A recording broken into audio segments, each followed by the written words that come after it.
বেতন চুক্তির দাবিতে ফারাক্কা এনটিপিসিতে বিক্ষোভ ঠিকা শ্রমিকদের। দাবি না মানা হলে বড়সড় আন্দোলনে নামার হুঁশিয়ারি শ্রমিকদের। মনোবীক্ষণ পলিক্লিনিক, চিকিৎসার জগতে এক দশক। এখন এখানে সব বিষয়ে ডাক্তারবাবু একসাথে তলায়।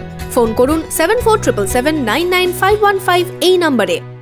ঠিকা শ্রমিকদের মজুরি চুক্তি সহ একাধিক দাবিতে ফারাক্কার এনটিপিসি প্লান্টে বিক্ষোভে ঠিকা শ্রমিক ঐক্য মঞ্চ।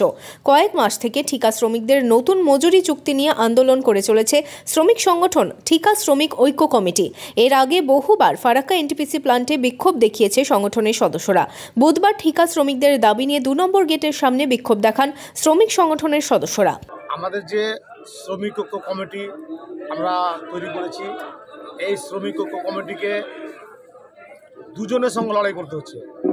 একটা হচ্ছে আরও কিছু শ্রমিক সংগঠন আছে যারা শ্রমিক কী করে বঞ্চিত হয় সেই ষড়যন্ত্র করছে ম্যানেজমেন্টের সঙ্গে মিলে, এবং ম্যানেজমেন্টও চাইছে যে শ্রমিকরা কী করে বঞ্চিত হয়।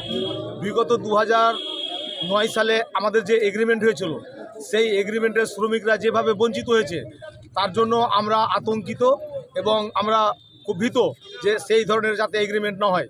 তার জন্য আজকে প্ল্যান্টের যত সমস্ত শ্রমিক আমাদের সঙ্গে আছে, এবং 2009 সালে যাতে পুনরাবৃত্তি না ঘটে তার জন্য আমরা ম্যানেজমেন্টের সঙ্গে বারবার মিটিং করছি, এবং ম্যানেজমেন্ট যাতে আমাদের আন্দোলনের জেরে আমাদের যে ন্যায্য অধিকার সেই অধিকার যাতে দেয় আমরা ছিনিয়ে নিতে পারি, তার জন্য আমরা বারবার করে এই গেটে মিটিং করছি।